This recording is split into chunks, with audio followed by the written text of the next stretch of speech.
जी अस्सलाम वालेकुम। ये पीछे पक्का रोड आ रहा है सारा, ठीक है। और यहाँ से ये टर्न लेता है, ये सारा गांव है, सारी आबादी है साथ। और आबादी के साथ ये तकरीबन यहाँ से 5 कनाल जगह छोड़ के आगे ये स्टार्ट हो जाती है साथ ही। ये आप देख लें, ये सड़क बनी है, अभी ये आर्जी बनी है, लेकिन ये परमानेंट रास्ता बना हुआ है। तकरीबन 10 फुट ये सड़क होगी, खुली हो जाएगी और पक्की भी होगी।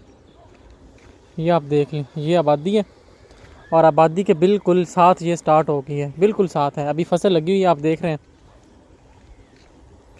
और ये टोटल 26 कनाल है। आगे मैं आपको दिखाता हूँ, वो जहाँ पे आप देख रहे हैं कि एक दूसरी फसल आगे स्टार्ट हो रही है, चारा जो लगा हुआ है, वहाँ तक ये ज़मीन है यहाँ से, ठीक है। तो ये मैं आपको दिखाता हूँ आगे।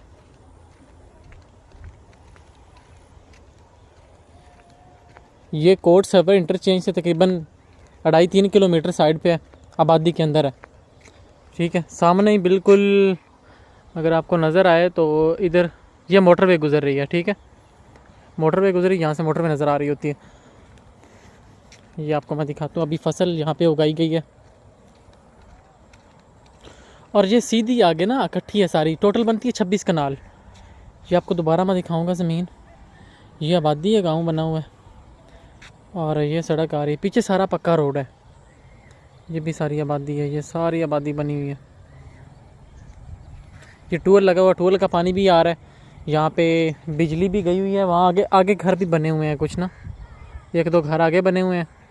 और बिजली भी है, पानी भी है, नहरी पानी भी लगता है ज़मीन को। और यहाँ पे गैस का भी सर्वे हो चुका है, वो जो घर है वहाँ तक, यहाँ पे गैस पाइपलाइन भी इंशाल्लाह लग जाएगी। और दूसरा ये कि ये ज़मीन यहाँ पे प्लॉटिंग के लिए बहुत बेस्ट है, प्लॉटिंग कर सकते हैं, कोई भी फसल आप उगा सकते हैं, हर लिहाज से बेस्ट है।